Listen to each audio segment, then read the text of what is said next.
Okay, Gia, one ground rule for today. You're not allowed to say it was fun or it was nice. Not once. Deal? Okay, deal. Honestly, that's gonna be harder than you think, but fine, I'm in. Perfect, because I want the real version. Tell me about a time you tried something completely new, first time ever.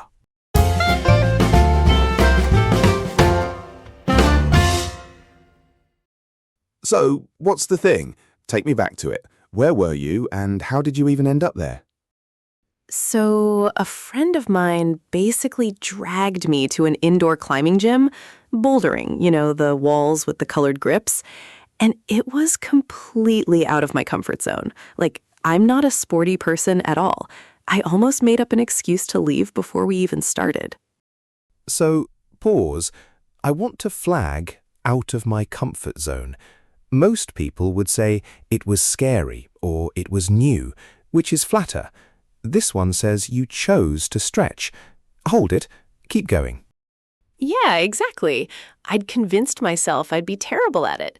And the place was full of people who clearly knew what they were doing, just floating up the walls, which made it worse. I sort of stood at the bottom for ages, pretending to stretch. Oh, the fake stretching to buy time. I know it well. So what actually got you onto the wall in the end? Honestly, my friend just looked at me and said, "Will you please stop overthinking it?"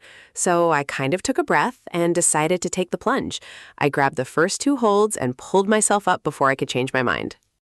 There. Take the plunge. Lovely. Way better than I'd decided to do it.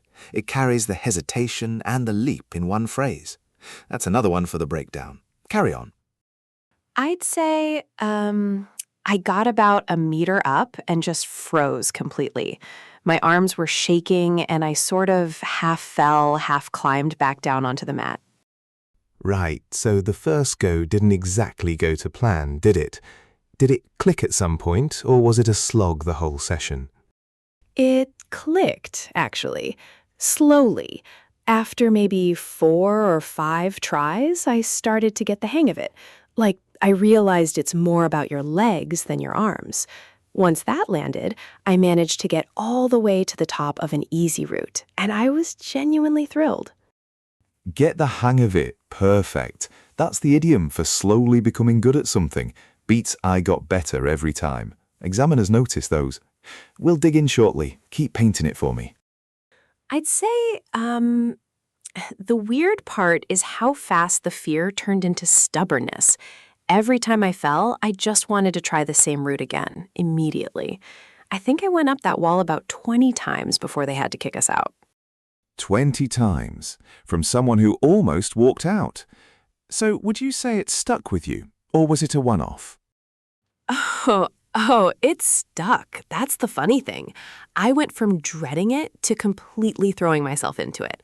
I bought the shoes, I started going twice a week. I'd throw myself into it any free evening I had, from one session, which I almost skipped. And there it is. Throw myself into it.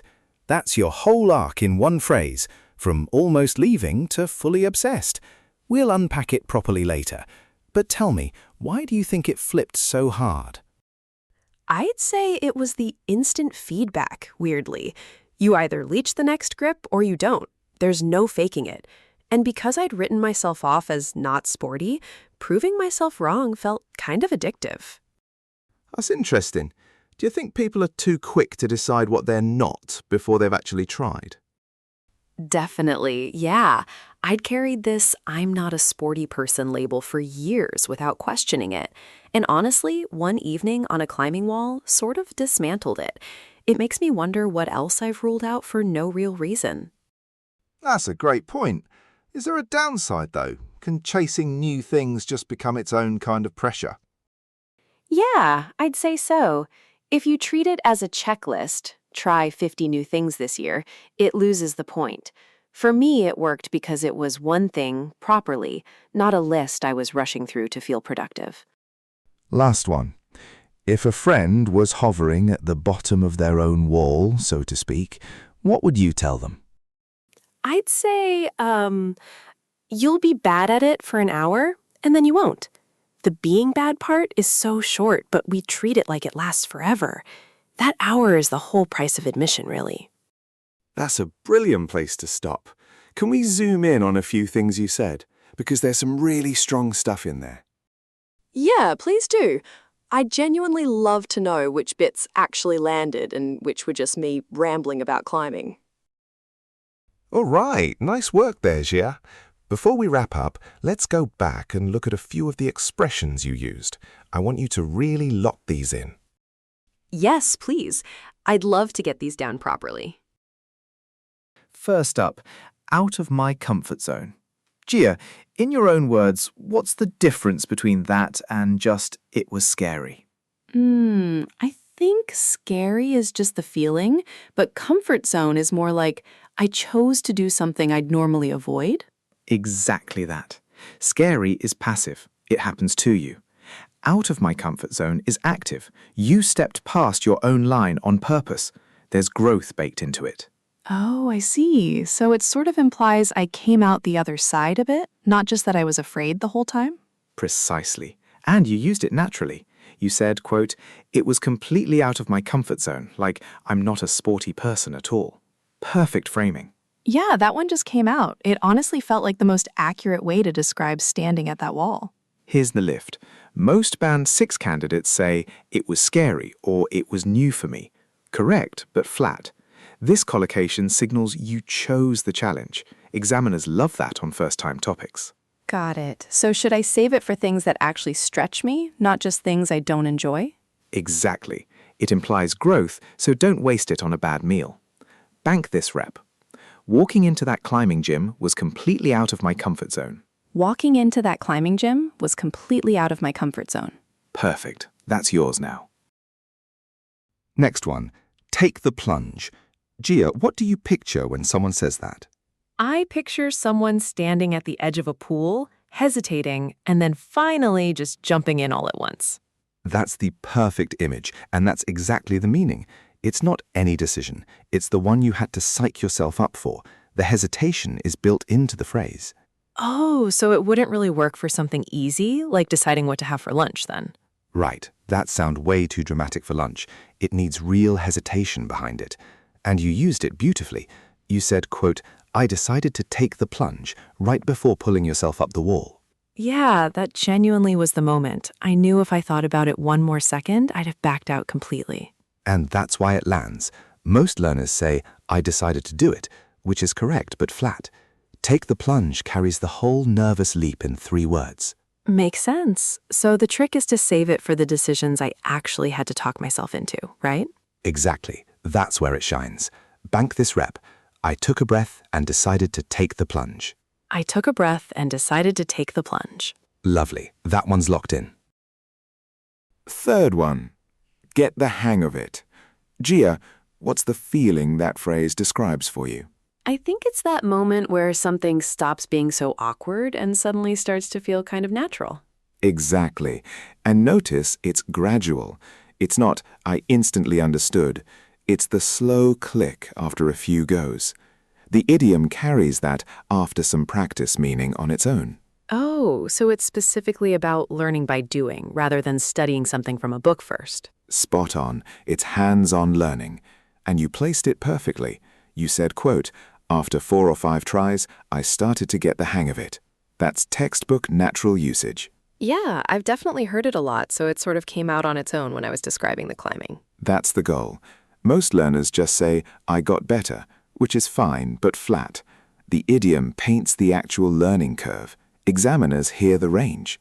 Got it. So I can use it for pretty much anything I picked up by just trying it, like an app or a recipe. Exactly. Anything hands-on.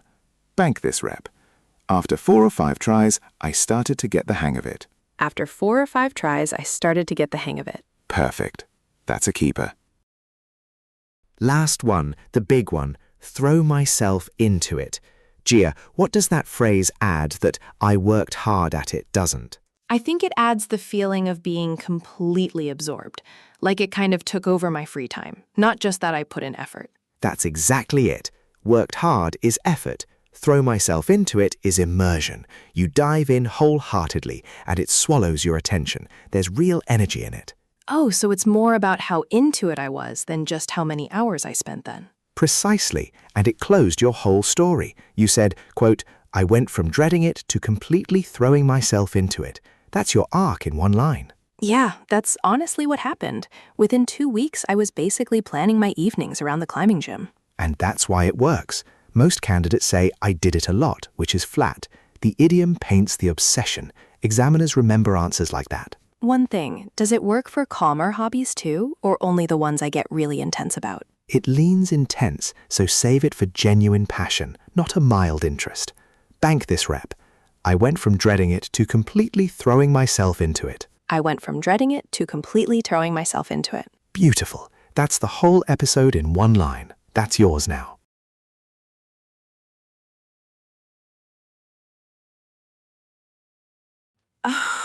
Oh, it's stuck. That's the funny thing.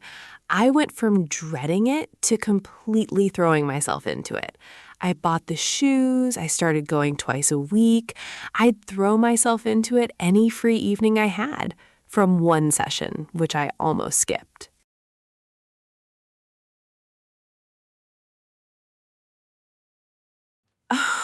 Oh, it's stuck. That's the funny thing. I went from dreading it to completely throwing myself into it. I bought the shoes, I started going twice a week. I'd throw myself into it any free evening I had, from one session, which I almost skipped.